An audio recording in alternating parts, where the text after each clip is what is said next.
বিসমিল্লাহির রহমানির রহিম। Private limited company অথবা পাবলিক লিমিটেড কোম্পানি গঠনের সময় ব্যবসার যে ধরন বা বিজনেস অবজেক্ট যখন উল্লেখ করবেন, তখন সেখানে নিষিদ্ধ কিছু ব্যবসার ক্যাটাগরি আছে যেগুলো উল্লেখ করতে পারবেন না।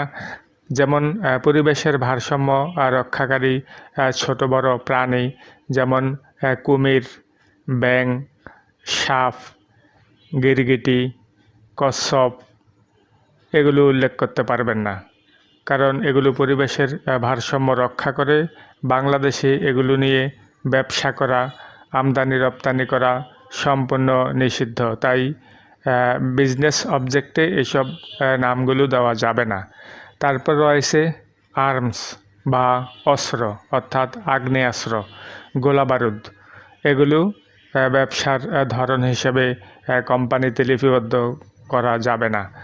এছাড়া আরও রয়েছে যেমন MLM, অর্থাৎ মাল্টি লেভেল মার্কেটিং, ওই যে door to door multi level marketing, এগুলো উল্লেখ করা যাবে না। যদি আপনি মাল্টি লেভেল বিজনেস করতে চান, তাহলে আপনাকে প্রথমে বাণিজ্য মন্ত্রণালয় থেকে আগাম অনুমোদন নিতে হবে। তারপর জয়েন্ট স্টকে রেজিস্ট্রেশনের জন্য আপনাকে আবেদন করতে হবে। তারপর জয়েন্ট স্টক কর্তৃপক্ষ আপনাকে ডাকবে এবং সেখানে একটি শুনানি হবে। সেই শুনানিতে আপনাকে অংশ নিতে হবে এবং তাদের দেওয়া প্রশ্নের উত্তরগুলো মৌখিকভাবে আপনাকে দিতে হবে। তারপর জয়েন্ট স্টক কর্তৃপক্ষ যদি সুবিধাজনক মনে করে, তাহলেই আপনাকে মাল্টি লেভেল মার্কেটিং বা MLM কোম্পানি গঠনের সুপারিশ করবে এবং আপনি সেটি করতে পারবেন। তবে বর্তমানে multi level marketing company joint stock থেকে রেজিস্ট্রেশন করা প্রায় অসম্ভব। তাই সেটার জন্য এই মুহূর্তে চেষ্টা না করাটাই ভালো। এছাড়া আরও কিছু ব্যবসার ধরন রয়েছে, যেমন হাসপাতাল, মেডিকেল কলেজ, স্কুল, কলেজ, মাদ্রাসা, এগুলো। তারপরে আছে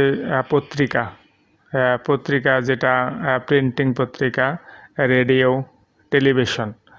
এগুলো যদি আপনি কোম্পানি করতে চান, তাহলে স্কুল কলেজের জন্য, বিশ্ববিদ্যালয়ের জন্য, ইউনিভার্সিটির জন্য আপনাকে শিক্ষা মন্ত্রণালয় থেকে অনুমোদন নিতে হবে। তারপর হাসপাতাল, মেডিকেল কলেজ,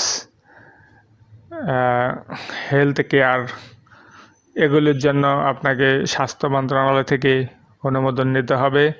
তারপর আছে প্রিন্টিং পত্রিকা, রেডিও, টেলিভিশন, এগুলো করতে হলে আপনাকে তথ্য মন্ত্রণালয় থেকে আগাম অনুমোদন নিতে হবে।